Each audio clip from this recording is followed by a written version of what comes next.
दुनिया में अलग अलग तरह के लोग होते हैं। कुछ के लिए ना कहना बहुत ही मुश्किल है and on the other hand कुछ का तो ऐसा लगता है डिफ़ॉल्ट मोड ही ना है। उनसे आप कोई भी सवाल कर लीजिए, बाहर जाने का पूछ लें, घर में रहने का पूछ लें, किसी चीज़ की इजाज़त ले लें, हर चीज़ का जवाब है ना। लेकिन हम आज बात करना चाहेंगे पहली टाइप के लोगों के लिए, यानी जिनके लिए ना कहना बहुत मुश्किल है। अगर लोग उनसे काम कहते हैं, कुछ और एक्सेस फेवर्स मांगते हैं, तो वो हाँ के अलावा कुछ और कह ही नहीं पाते। और इन बेचारों की बड़ी दुर्गत बनती है ऑफिस एनवायरनमेंट्स में, जहाँ ऐसा लगता है कि इनके काम, इनके प्रोजेक्ट्स ख़त्म ही नहीं होते और मुरव्वत में, लिहाज में ना कहना इनके लिए बहुत मुश्किल है। तो आज की वीडियो में हम इनको टिप्स देना चाहेंगे कि ये किस तरह पॉजिटिवली चीज़ों से इनकार कर सकें। सबसे पहली टिप इनकार करने के हवाले से ये है कि जिस तरह अगर गिटार बजाना सीखना है तो प्रैक्टिस तो करना पड़ेगा। अगर आपको आदत नहीं है ना बोलने की, तो इट इज़ रियली इम्पोर्टेंट कि आप एक्टिवली और असर्टिवली इनकार करना सीखें। आप पोलाइटली बात कीजिए, रूड होने की कोई बात नहीं है, लेकिन फिर भी अपना इनकार वाज़ेह तौर पर दूसरे तक पहुंचाइए।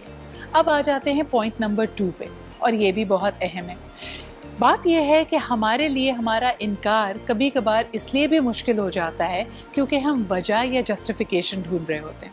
हम इस सोच में पड़ जाते हैं कि अगर मैंने इनकार किया तो अगला मुझे बदलिहाज ना समझे, बेमुरव्वत ना समझे, या उसका मेरे बारे में क्या ख्याल होगा।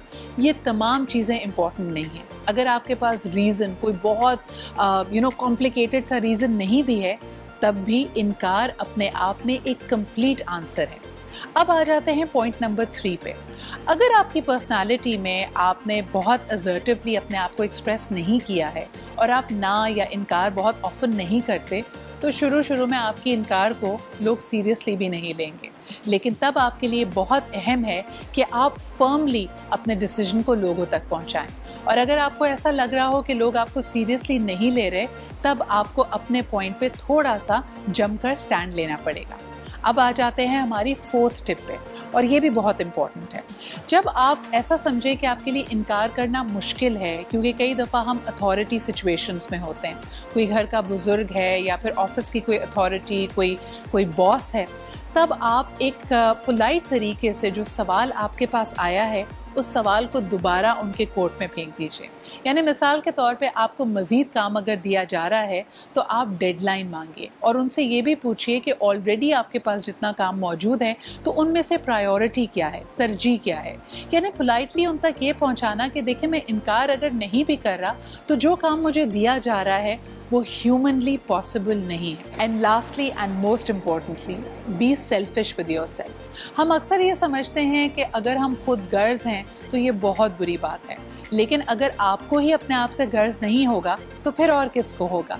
तो इट इज़ इम्पॉर्टेंट कि अपने टाइम, अपने वक्त, अपनी एनर्जी के साथ आप सेल्फिश हों। जिन चीज़ों को आप अपनी एनर्जी, अपना वक्त नहीं देना चाहते, उसके लिए एक क्लियर लाइन ड्रॉ करें, and that boundary nobody should be allowed to cross. तो I hope that you will follow these tips और आप इनकार करने को, पॉजिटिव इनकार करने को अपनी ज़िंदगी में जगह देंगे, और आप देखेंगे कि इससे किस हद तक आपकी ज़िंदगी सिंप्लीफाई होती है और आपका वक्त, आपका टाइम एक्चुअली फ्री अप होता है। I hope that you liked our tips. इसके बारे में मुझे कमेंट्स और फीडबैक ज़रूर भेजिएगा। आपसे मुलाकात होती है अगली वीडियो में। अपना ख्याल रखें। खुदा हाफ़िज़।